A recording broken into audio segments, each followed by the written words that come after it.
චාරිත්‍රානුකූලව බුදුන් වැඳීමෙන් අනතුරුව සතර කුණ ආරක්ෂාව සඳහා අපි සතරවරම් දෙවියන්ට පහන් ආලෝක දැල්වීම පූර්ව චාරිත්‍රාක් ලෙස ඉටු කරනවා.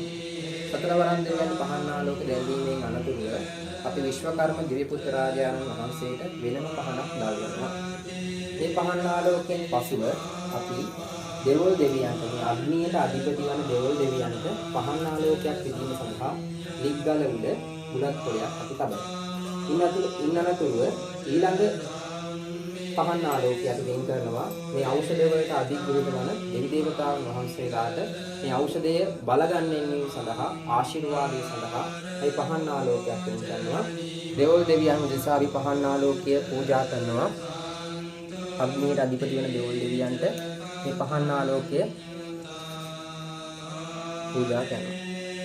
ඉන්නතුරුව අපි මේ ඖෂධ වලට අධිග්‍රහිත වන රාවණ රජතුමා ඇතුළු මහා බ්‍රහ්ම දෙවියන් ඇතුළු සීලෝම දෙවි දේවතාවුන් වහන්සේලා භාරද්වාජ දෙවියන් ඇතුළු සියලු දෙවියන් නිසා ඖෂධ වලට අධිග්‍රහිත වන දෙවියන්ට සිහිපත් කරමින් පහන් ආලෝකය දානවා.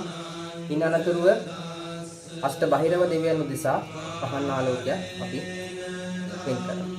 හෝරා කිහිපයක පසුව මේ සකසා ගන්න ලද්ද ඖෂධ දැන් පෙර අවසන් මේ සියලු ඖෂධ රාහු කාලයෙන් අනතුරුව බුධ හෝරාවෙන් අපි නැකත් චාරිත්‍රයට අනුව ඖෂධ වෙන් කිරීම සිදු කරනවා.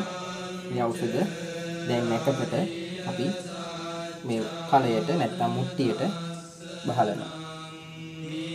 භවතු සබ්බ මංගලං රක්ඛන්තු සබ්බ දේවතා සබ්බ බුද්ධානුභාවේන සබ්බ ධම්මානුභාවේන සබ්බ සංඝානුභාවේන සභා සුත්ති භවන්ති තේනක්ඛප්පයක් දෝසානම් පාපග්‍රහ නිවාර මරුත පිටුපාල සුබ දිශාව බලලා සරස්වතී සිද්ධියෝගෙන් ලිප දල්වන්න මේ සූදානම් වෙන්නේ.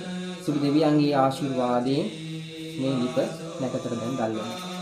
භවතු සබ්බ මංගලං රක්ඛන්තු සබ්බ දේවතා සබ්බ බුද්ධානුභාවේන සබ්බ ධම්මානුභාවේන සබ්බ සංඝානුභාවේන සභා සුත්ති භවන්තු තේ. රාහු කාලයෙන් අනතුරුව ත්‍රිවිධ රත්නයේ ආශිර්වාදය, දෙවියන්ගේ ආශිර්වාදය, ඖෂධ වලට අධිග්‍රහිත වන්නා වූ දෙවියන්ගේ ආශිර්වාදය, බහිරව දෙවියන්ගේ ආශිර්වාදයත් අරගෙන අපි සුබ මොහොතින් මේ හිස ගල්වන කේශවර්ධිනී තෛලය ලිප තැබීමටයි මේ ආශිර්වාදය ගන්නෙ.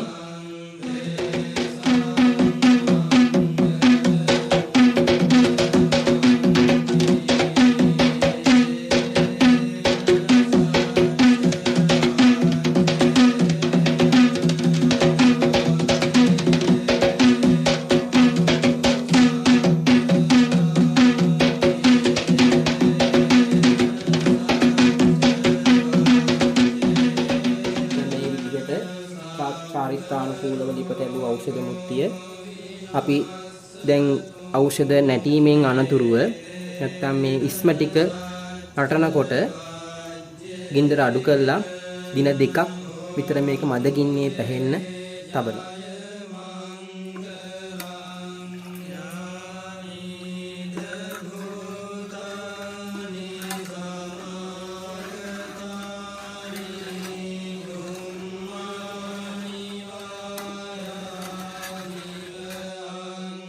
දැන් ඖෂධ පදන් වෙලා තියෙන දින 1මාරක් වගේ ගත වෙන කාලයේදී දැන් ඖෂධ පදන් වෙලා තියෙන්නේ හොඳටම ඉස්ම තෙල් පෑදෙන මට්ටමට ඇවිල්ලා තියෙන්නේ. ඒ නිසා දැන් අපි මේකට අපේ රහස් වට්ටෝරුව යොදනවා. නැත්නම් මේ තෙලට කල්ක යොදනවා.